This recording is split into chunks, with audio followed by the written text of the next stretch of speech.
I just wanted to point out that Chazal tell us that a person needs to say that the world was created, Hashem created the world, whereas the animals, there were many animals, but a person was created Yechidi, they were created alone.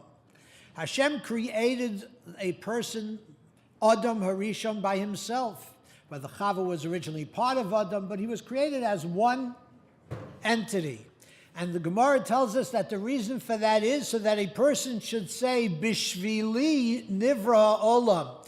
The entire world was worth it just for me. To think about the entire, not Chas v'Shalom in a haughty sense, but to recognize the greatness that we have inherent within us, the greatness of what a moment of life in this world is, that the entire creation is worth one person's life. Bishvili nivra ha'olam. Everything in this world and in all the worlds, the spiritual world and the world outside of our world, the galaxies, everything, the Shemayim or Shmei HaShemayim is worth Bishvili, it's worth it for me. What Rabbi Krohn mentioned is on our website is a word from Moshe Feinstein where he writes in one of his tshuvas, he says, life is worth it because kol rega, every second of life is kona nitzchi, is buys eternity.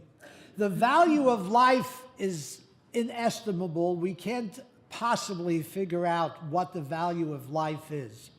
But a moment of life in this world can purchase eternal zechuyot, eternity, olam haba, it doesn't end. That is the power of a moment of life. And what I often point out when I speak particularly to older people, and particularly when you're dealing about life that isn't so easy, is that we wake up every morning and what is the first thing that a person says? Moda'ani lefanecha, you wake up and you give thanks to the Ribbono Shalom. Now, what is the thanks? Of course, we have so much to thank the Ribbono Shalom for. But what do we say? We don't thank him for our wealth, for the beautiful home we live in, for our families, for anything. Shehachezarta bi nishmasi, I have a neshama, one more day, I am still alive. That is the moda'ani that we say in the morning, and as I say, it is not meant to depress us. It's meant to invigorate us. It's meant to give us an appreciation for life, no matter what the challenges are, to be able to say, moda'ani lefanecha shehachzarta bi nishmasi. Because if you recognize that life is kona nitzchias b'chol rega, buys eternity, it's a ticket to eternity. Every moment of life that is lived appropriately is a ticket to eternity. And the more difficult life gets, that is a greater ticket and a more powerful ticket. Because as Chazal tell us, Pam b'tzar, mimea pa'am shalo b'tzar. When we're living life that's difficult, and we accept it as this is what the Ribbono Shalom wants for me today, that life is so much greater than the life when everything's going great. It's when things are difficult that the value of life becomes that much more valuable.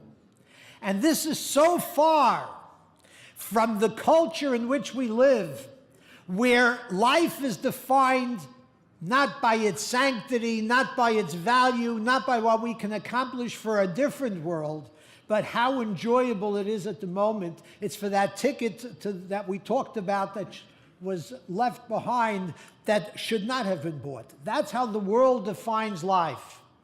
We define life very differently.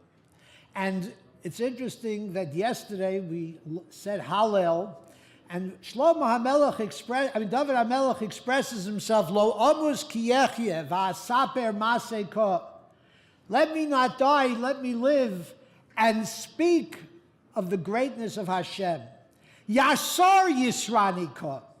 Even if I have Yisurim, even if life is not difficult, I accept that. I thank you, Lo omus ki yechye. Because when you are living life, just the fact that we are here, that we are at Tselem Elokim, that we are able to be there, that is the greatest expression of Masei Kov, the godless of Hashem. Whether it's the fact that we're here because we can't walk, like Rabbi Krohn pointed out, we're an unbelievable deher.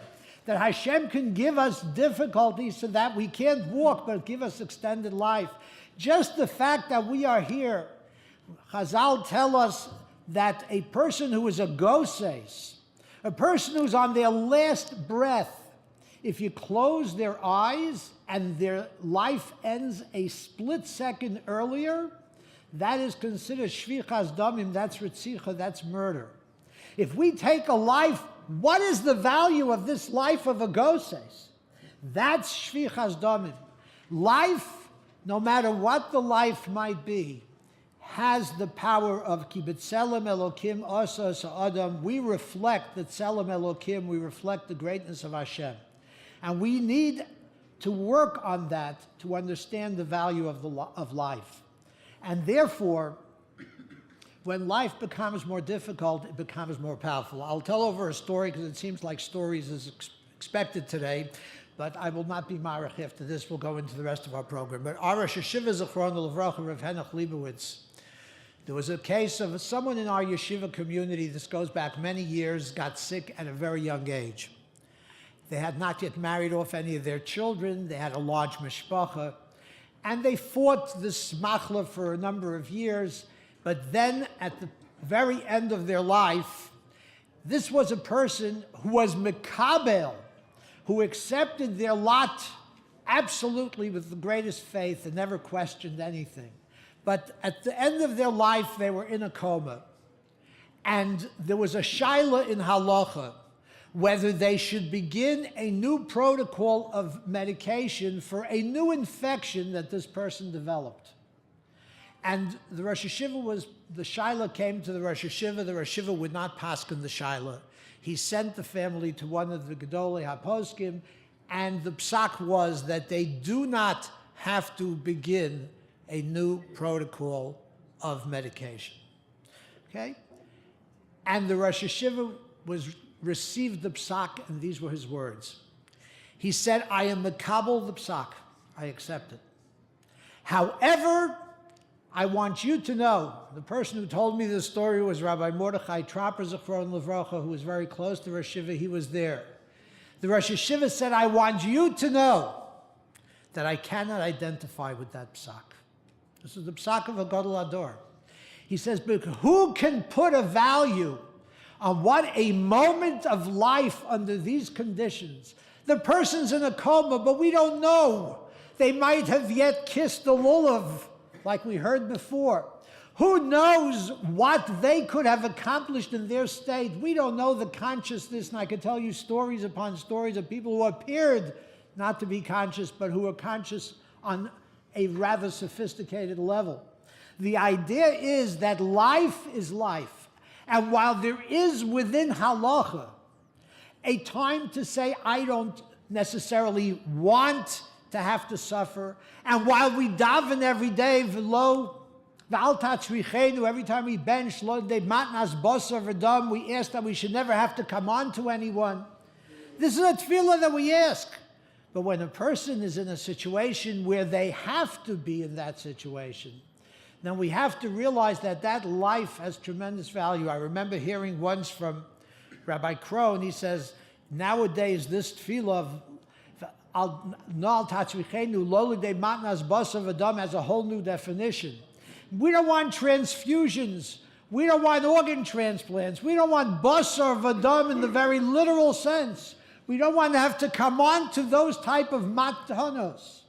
But the fact is that if chas v'shalom that is our lot, then we have to recognize that a wheelchair can be the biggest gift. And we have to recognize that life, even when it's lived at the most uncomfortable and difficult level, Yasor Yisrani Kov Lamoves Lo Nisonani. A person has a right to say, I don't want it. And we're going to talk about that when we talk about filling out the halachic living will. And for those out there who are going to be giving them out, I think you can begin doing so. But the point is that we need to recognize that life has a value just because it's life. And when it's more difficult, It doesn't necessarily mean that we have a right to say, stop, I don't want to live anymore. It struck me just literally a couple of days ago that when we say in davening, Modim anachnu lach, and we say, Al chayenu hamisurim biyadecha, we teach it to mean, we thank you, Ribbon Hashem, for the life that is in your hands. Okay? And therefore you gave us so much life, therefore we thank you.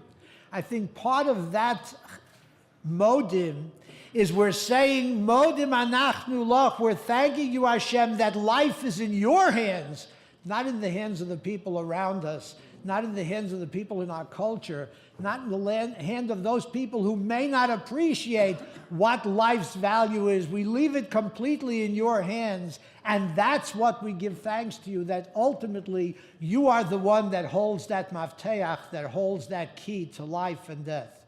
And therefore we need to take responsibility, we need to take the time to fill out this living will. I will tell you also that it is kedai for those who are not here, for you to take living wills for others or encourage them to visit our website and to download those living wills. And we'll talk about them as we go through the process. But understand that every moment of life has tremendous value. We cannot make decisions ourselves necessarily for what is life and what is not life. We need the Torah to define it. It has to be chayenu hamisurim biyadecha. And without further ado, we're going to begin the program of filling in those living wills.